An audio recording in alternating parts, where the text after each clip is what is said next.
and welcome to episode 2 of our new podcast, aptly named Mind the Microsoft Gap, where we discuss lots of different topics involving technology, most of which we deal with on a day-to-day basis. So today we're going to be looking at identity mainly. So identity in the digital age, what does it mean? What problems do we have with it? Just general discussion around identity, basically. I'm Chris. I'm a Microsoft 365 consultant at Incentra here, and I'm also joined by Nick today. Hello. Hey, Chris. How you doing? All good, Warm. all good? Yeah. It is warm. It's that time in Britain where we suffer for a little bit and complain about it online intensively. Yeah. 30 degrees Celsius and quite humid, but lovely. Absolutely loving it. We get through it. We do. Well, we'll get started, shall we? So, as you said, we're going to kind of focus around identity today because it's really important. So we'll start with a big one, shall we? Which is, what does it mean to be you online? So in the digital world, your identity isn't just your name or photo. It's a dynamic collection of attributes. So usernames, passwords, biometrics, device IDs, even patterns of behavior. And these elements form your digital identity, which is shaped by the platforms you use, the data you share, the permissions you grant. And unlike your physical identity, which is relatively fixed, unless you change your hair color or something, or grow a beard, your digital identity evolves constantly. So every login, every app you connect to, every service you use, it all adds layers to your digital self.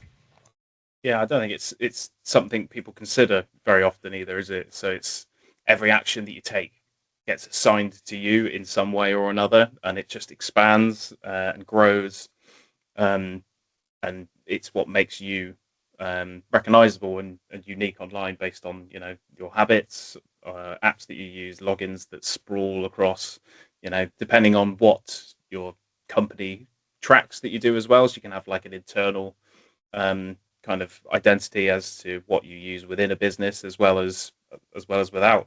That makes sense. Yeah. Well, going off kind of what your company tracks can be used for security purposes. So, as an example, with Microsoft 365 and Entra ID, it's logging things such as what device you're logging in from, what app or service or browser, where you're logging in from in the world, your IP address, and all of these attributes of your identity can be used to ensure that it's really you that's logging in. It's forming that trust, isn't it? Exactly. Yeah. So, and that probably brings us on to the next question, really, which is, how do we prove who we are in a world where face-to-face interaction is rare? Mm-hmm. And as I just touched on there, that the answer lies in identity management systems. So these are the gatekeepers to the digital world, like Microsoft Entra ID, Okta, Duo. They're all there to verify who you are and control what you can access. Yeah, and it's adding that really layer of important infrastructure there to be, if that fails, you're in serious trouble. Whereas, you're used to some kind of IT outage at some point, or if the internet goes down, if these kind of protective measures that govern your identity fail, it can open the gates to Yeah. all the kind of data breaches, compliance violations, even identity theft and stuff like that. It can go that deep. So it's a critically important layer of security that often just goes in the background and you don't really notice it's there, do you? You don't give it a second thought. No, But no. the architecture of that takes a lot of thought and a lot of Yeah. fail safes and make sure it's all right, and governance, I suppose, is the word I'm looking for there. Yeah. It's a service there that if it's working correctly, you shouldn't really notice it. Like most Yeah. IT systems, Mm. it's there to do its job silently Yeah. without, there's a fine balance as well between controlling and gatekeeping your systems without being a nuisance to end users. Mm. You don't want end users having to, kind of get signed out of their Office apps every hour throughout the day. As secure as that would be to re-authenticate with multi-factor authentication every hour, sounds great, but it would be an absolute nuisance for Yeah, it people would. working throughout the day. So, yeah, there's that, battle we see sometimes between security departments and kind of business owners. Mm. Not as in the owner of a business, but a platform champion, say. Yeah, and it kind of sprawls out a bit now that hybrid working and remote working are a lot more in the forefront. So whereas before, a reception and key locked doors and all this kind of stuff, the standard thing when you think about security of a business, um, become completely circumnavigated as you're working from a coffee shop in Amsterdam. Yep. You might not be getting a lot of work done while you're in that particular place, but that physical security disappears. So you got to think, well, I've got access to my same data as I would while I was in this secure office here. What can I do to stop that from being an issue? And that even goes into things like different factors of authentication, sure, biometrics, even something making sure a Bluetooth device is within range of your company laptop or something like that to say you've left it open and walked away from it. Fair enough, Yep. your company might have a 5-minute restriction on it going to sleep, but that might not be enough time, Yeah. Say, oh Yeah. yeah, I've got my company corporate phone on me, I've walked away to go and pick up my coffee order or something like that. My laptop's locked because it's detected I'm more than X amount of meters away or something. So yeah, it's Yeah. Exactly. real some real considerations around that beyond the normal. Oh yeah, your password needs to be secure. It's a lot more than that now, isn't it? Yeah. So let's talk about zero trust, because you're kind of going into that topic slightly anyway, and it's more than just a buzzword now. It's a kind of Mm-hmm. fundamental shift into how we think about security. Mm-hmm. So historically people were in the office, they were behind a corporate firewall, they were in this building on a corporate owned device, and as you say, somebody might be working from a different country now, so you have to assume zero trust Mm-hmm. now. It's a given, Yeah, yeah, and that's it's a kind of core principle that we see coming up more and more and more hand in hand with something like just-in-time access, and that's Yep. always used to be the gold standard to do this, I think, but it was always from a security perspective, not a core principle mindset of this needs to be across the board. Like no more file shares that are unsecured and remote desktop servers that are open to the internet so you can log in Yeah. easily and all this kind of stuff. But Default yeah, so ports. it's exactly, Yeah. we've both seen things like that Yeah. out there in the past, and it's eye-opening sometimes. Yeah. I think it's come a long way since we were seeing those instances, but there's going to be some out there, and usually in quite important places. um, Yes. Yeah. but yeah, like the core principles of zero trust are verify explicitly, so always authenticate and authorize based on all the available data that you have. So, the Yeah. user's identity, where they are they on a healthy device? Is it, Yeah. their personal iPhone? Is it a corporate BitLocker encrypted device? Um, and then using stuff like access, least privilege access. So, can you access only what's necessary? Do you need to ask for extra permissions to go and Yeah. do something that you need to do for a job but don't need every day? So it's like getting out of the mindset of I'm an IT administrator, or I've got an IT administrator's account. I've always got access to everything I need to do. That's a very dangerous um, world to operate in sometimes, because if your account gets compromised, you're Yeah. in big trouble. Yeah. Whereas Yeah. something like just in case, just in time Just in access, time. or least privilege, just in case Yeah. access. All these acronyms is crazy. But yeah, to say, all right, I need to go in and reset the user's password. All right, okay, I'll elevate that. I've been prompted for MFA. Fantastic. Yeah. Yeah. And Microsoft are getting better at that within Enter ID. Mm. There's PIM, which we see every day now, don't we? Privileged Identity Management, which is a service that lives in Entra, Azure AD, which essentially allows admins to have an account with, as you say, least privileged, and they need just-in-time access. So there may be roles such as global reader that these engineers have permanently. They might be permanently assigned to global reader, but if they need to go in and make changes to Exchange, they need to elevate a role to be an Exchange administrator. They have to enter a justification. There may be a set time period on there of 2 to 8 hours. We kind of quite often see, and they might even need authorization from somebody else to approve that. Mm-hmm.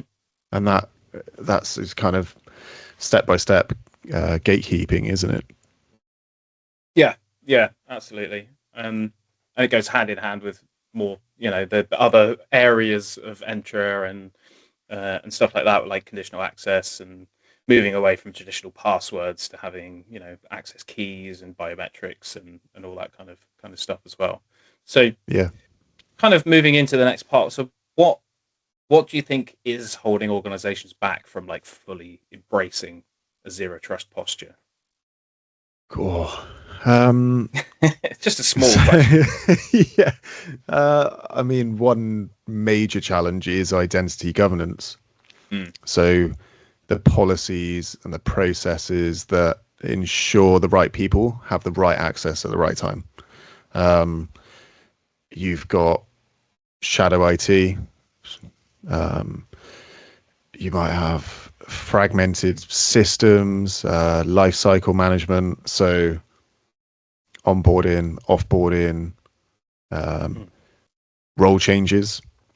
Yeah. Somebody might have been on the service desk and moved into a completely different role now, managerial role, that they no longer need these privileged admin roles within Microsoft 365. But unless you've got a process in place to check this regularly and manually change that, you want some kind of automation set up. Mm-hmm. So in Entra, now talking about PIM again, there's you might have dynamic security groups, Mm-hmm. or dynamic groups where users are added depending on their job role. So when they change departments or change job roles, they'll be automatically removed from those eligible admin roles, which is brilliant. Mm-hmm. You know, and it stops over privileged accounts and compliance risks. Yeah, it's never a catch-all, is it? But No, it no, no, no. definitely gets those core kind of, we know this role needs these things, and moves it. There's always going to be extra bits on top and stuff like that that people have done in an ad hoc fashion, quite a lot of the time. Maybe not the best practice to do that, but in reality, it happens, and we know it does. Yeah, yeah, And there's the human factor to it as well. So there's, we've accidentally given you this permission where we shouldn't have, we didn't realize. So misconfigured permissions. A lot of it as well we see is like delayed deprovisioning. So we've still got all of these users' accounts in here with permissions on them, even though they've left.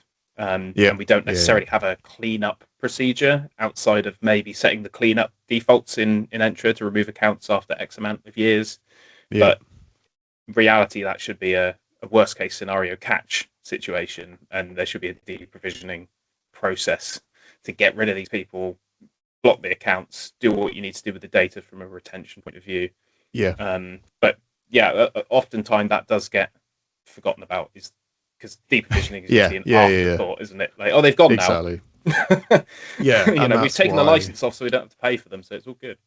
But yeah, not always yeah. the case. No, don't need a license to administrate your tenant. So yeah, and that's why there's tools out there, and the tools are there and given to you, depending on your license in Entra. Yeah. That's why they're so critical. You need to, well, they help you, and you need to enforce least privilege, provide audit trails as well for compliance, have audit reports, have weekly reports.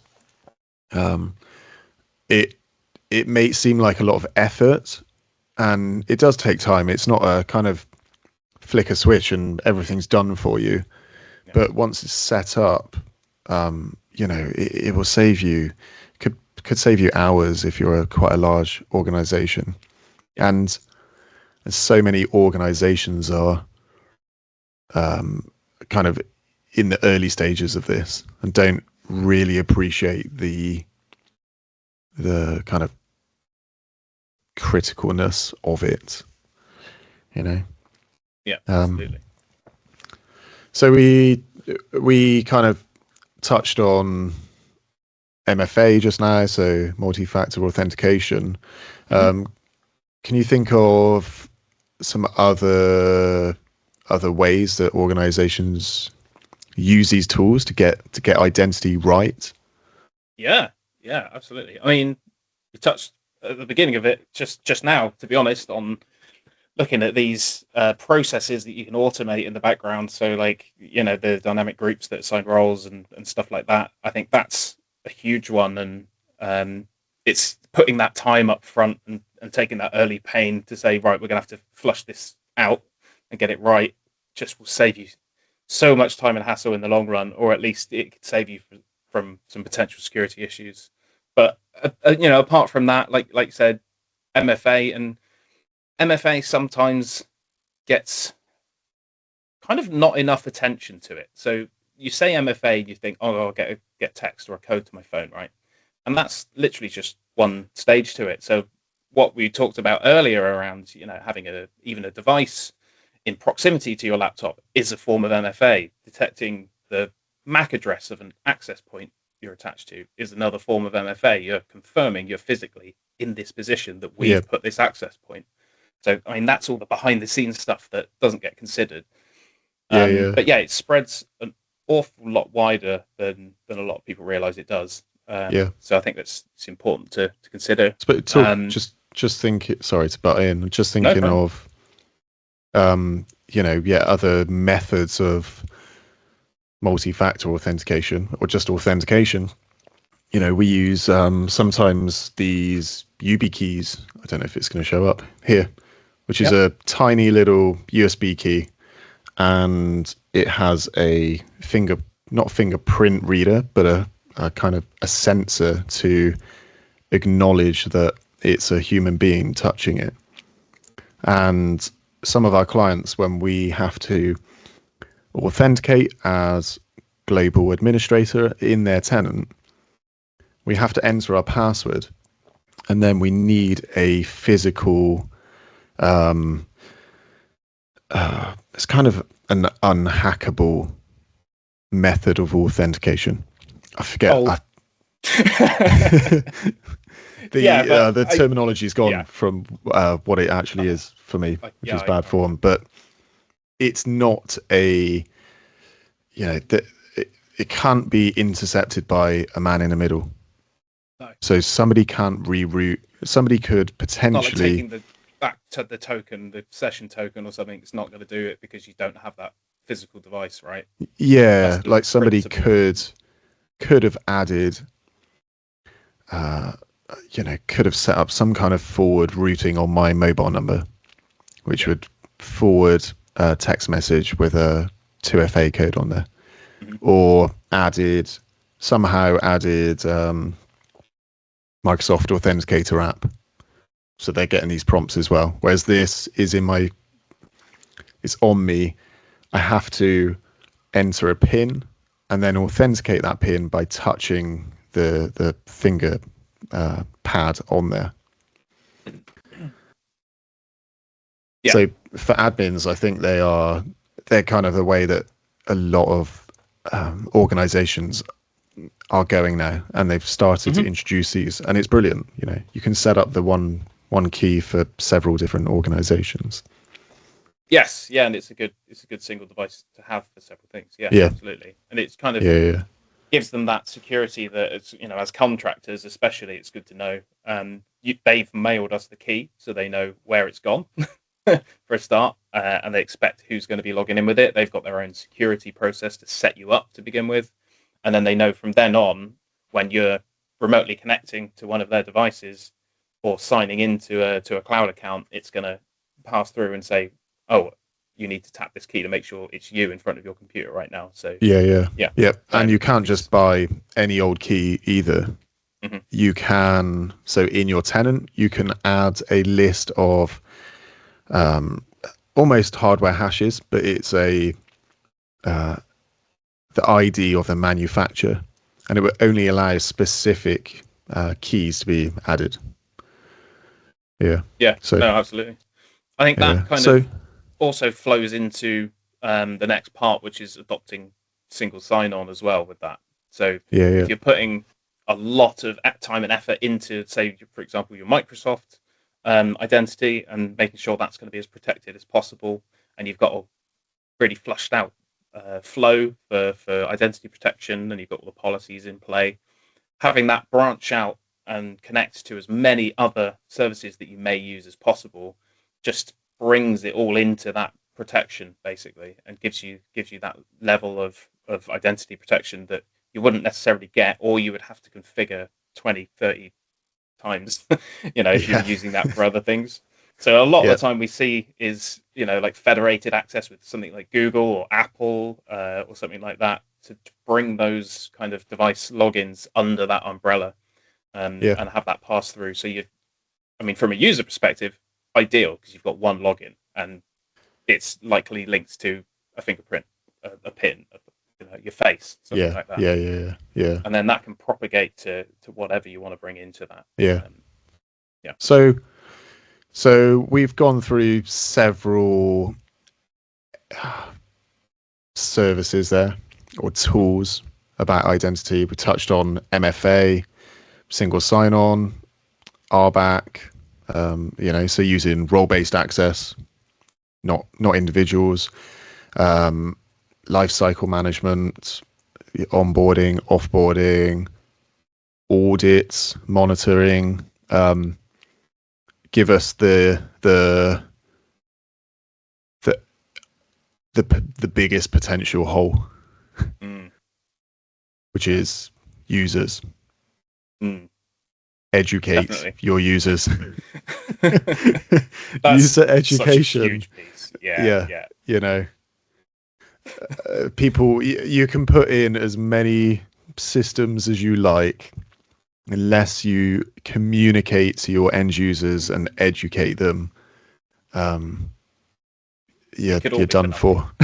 Yeah, As a nice. pessimistic as that sounds, It's a good analogy though. Like, would you take I don't know, the data entry intern and say, right, you're running security for this building now, and put them at the front door and expect them to know who to let in, who not to let in? And they'd be like, come on in. I don't really want to cause any trouble.